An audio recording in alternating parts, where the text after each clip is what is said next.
Salut à tous et bienvenue sur Lidl Cuisine. Alors aujourd'hui, en 30 minutes, grosso modo, vous allez avoir sur votre table un curry de lentilles corail, super bon, nourrissant, qui réchauffe, avec des épices, voilà, tout ce qu'il vous faut pour vous sentir bien. Je vous mets tous les ingrédients en description de la vidéo, vous les retrouvez chez Lidl et on attaque. Pour réaliser un curry de lentilles corail au lait de coco, pour 4 personnes, vous aurez besoin de 250 g de lentilles corail, un oignon, 400 ml de tomates concassées, 2 cuillères à soupe d'huile de tournesol, 1 cuillère à café de cumin, 1 cuillère à soupe de curry en poudre, 200 ml de lait de coco, un morceau de gingembre frais, 2 gousses d'ail, de la coriandre fraîche, 50 g de noix de cajou, 200 g de riz basmati et un peu de fleur de sel. Pour accompagner ce curry de lentilles corail, là je les ai rincées mes lentilles corail, on va se faire un petit riz basmati. Pareil, le riz basmati là je l'ai rincé 3 fois dans l'eau pour enlever de l'amidon, pour que les grains ne se collent pas entre eux. Vous aurez un riz beaucoup plus sympa comme ça. Et le riz, je vais simplement le cuire dans un volume et demi d'eau. Si vous avez par exemple un bol de riz, vous mettez un bol et demi d'eau que je porte à ébullition et on va le faire cuire tranquillement ici. Pour la préparation,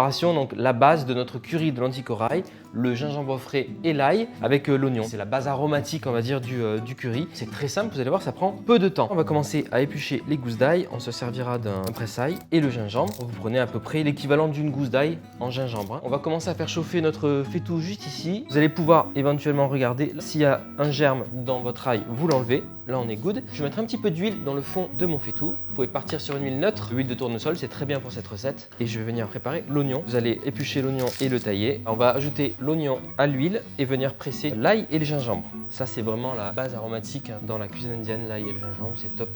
Il reste tous les fibres en fait dans le presse-ail, donc ça c'est cool. Là on a extrait vraiment tout le jus. Moi j'aime bien utiliser le presse-ail pour le gingembre et on continue. Alors, on met pas mal d'ail dans cette recette. Allez, on se prend une cuillère, on mélange le tout. Vous faites bien revenir l'ensemble. On va mettre le riz dans l'eau bouillante. Si vous voulez un riz coloré à la maison, un truc sympa à faire, c'est à mettre une cuillère à café de curcuma dans votre riz ou quelques pistilles de safran et ça va colorer vos grains de riz. C'est assez sympa à faire aussi. Alors, on va pouvoir ajouter au mélange donc oignon, ail, gingembre, la poudre de curry. Je mets une bonne cuillère à soupe bien bombée, un peu de fleur de sel, un petit peu de cumin également. Vous mélangez bien, ça va faire une espèce de pâte du faitout, donc c'est parfait. Et on va pouvoir ajouter nos lentilles corail. Donc pareil, je les ai rincées comme pour le riz. C'est important de bien rincer à chaque fois avant cuisson. Les lentilles corail, c'est super nutritif, hein, moi j'adore. En plus, associer les lentilles au riz, c'est vraiment le bon combo. N'hésitez pas d'un point de vue nutritionnel, c'est super intéressant. Je mélange l'ensemble. Je vais venir à peine couvrir les lentilles avec de l'eau et les laisser cuire tranquillement quelques instants. Là, j'en ai pour 8 minutes à peu près, hein, le temps que les lentilles cuisent. Ensuite, on ajoutera le concassé de tomate et le lait de coco. Le riz est cuit, je l'ai goûté, nickel, on a des beaux grains longs, c'est parfait. Les lentilles ont quasiment tout absorbé et elles sont presque cuites. On va ajouter les tomates concassées, donc c'est une conserve entière, donc 400 g.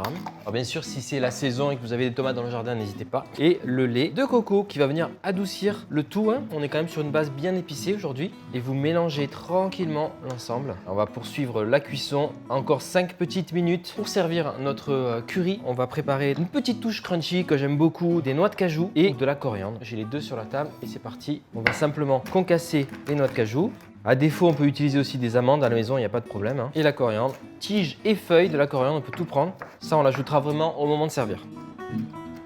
Là, on est sur une version végétarienne. Si à la maison, vous avez envie d'ajouter une protéine animale, type crevette ou petit morceau de poulet, ajoutez-les en début de cuisson, hein, avec les oignons. Mais là, vous avez déjà un plat complet, hein. Il y a déjà des protéines avec notamment les lentilles et tout. Alors, on va servir le riz d'un côté. J'aime vraiment beaucoup ce riz. Les grains sont très longs. Si vous faites tremper un peu votre riz avant de le cuire, hein, que vous le rincez plusieurs fois, vous verrez que vous aurez souvent ce résultat. Cet effet grain long qui se colle pas entre eux. Donc, je vais faire moitié riz et moitié curry de lentilles dans mon assiette. Ça sent super bon, ce curry de lentilles. C'est vraiment comme je vous disais en introduction, nourrissant, c'est le type de plat qui fait vraiment du bien. Et enfin, de la coriandre et les noix de cajou. Alors c'est pas interdit d'ajouter des petites touches sucrées, on peut mettre aussi des raisins de coriandre dans la préparation, ou alors comme je vous disais aussi, colorer le riz avec un petit peu de curcuma ou de safran, c'est top. En moins de 30 minutes, vous avez votre plat complet sur la table, prêt à manger. En plus, c'est le genre de plat qu'on peut aussi préparer un peu à l'avance, 2-3 jours avant, ça s'emporte facilement dans un petit bento au travail, etc. Donc n'hésitez pas à refaire ce plat à la maison, ça réchauffe, ça fait du bien, il y a les épices, c'est complet, c'est très nourrissant